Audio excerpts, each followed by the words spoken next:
The results of the recent referendum in Bardsey showed that 93% are in favour of the neighbourhood plan. This plan contains a core policy and commitment to protect the greenbelt areas in and around the village. The Leeds City Council has designated these greenbelt fields on Wetherby Road as red flagged.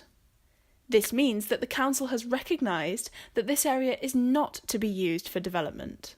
The prospect of this sloping floodplain being built upon is causing a huge amount of anxiety and stress for so many people in the villages because their homes will be put at much greater risk. But what worries me is that the flood levels are much higher than they suggest that they are.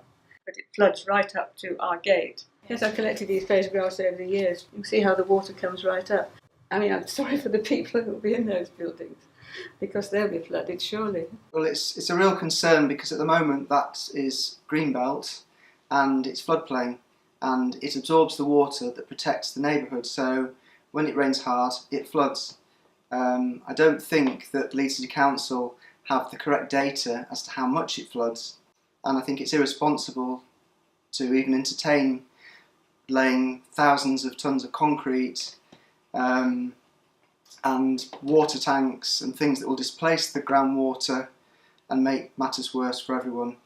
I don't think I've ever seen Karina as I upset. cried to one of the consultants. The moment that he showed any sort of sympathy about the fact that we've just bought this house, we've bought in, this is our savings, this is everything that we've worked for so far.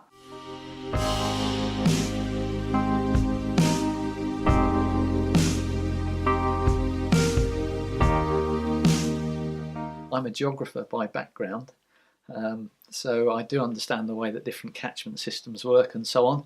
And my take on this is it doesn't matter whether they speed up the water slightly in terms of their engineers, their clever engineers who are magically going to improve the drainage, or they slow it down. If they slow it down, the flooding here will get worse, and if they speed it up, then the poor people at Collingham and Linton, where the bridges were taken out, the bridge was taken out this year, the flooding will be worse for them. And they seem to think that by building enormous tanks in the ground, they'll magically catch the floodwater. But of course the ground actually absorbs, which they're busy digging out to put tanks in, actually absorbs water. So we have very little faith in that. We have provided vital video and photographic evidence that proves conclusively that the applicant's assessment of the risk from this development is dangerously wrong.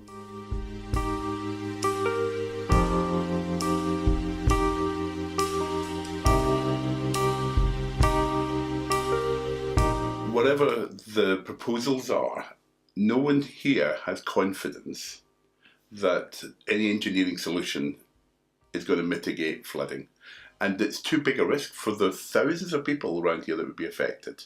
If the planning process fails to take account of vital information that we have submitted, and these omissions lead to a disaster, then the community would seek to hold those responsible to account. The very special circumstances claimed by the applicant is aiming to override all planning policy at local, regional and national levels. However, what is causing a lot of consternation is that there has been no transparency to the financial transactions to show how their proposals are eligible to be considered as special circumstances.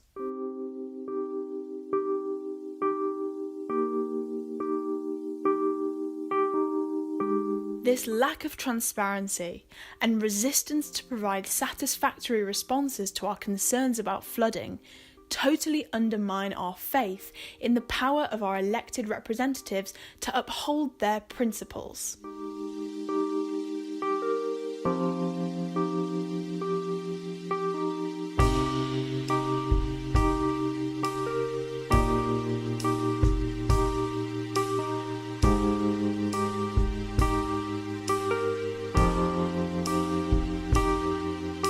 Everyone in our community deserves to be given robust assurances from our elected councillors that our homes and the Greenbelt are not being sold down the river just because of a technical loophole.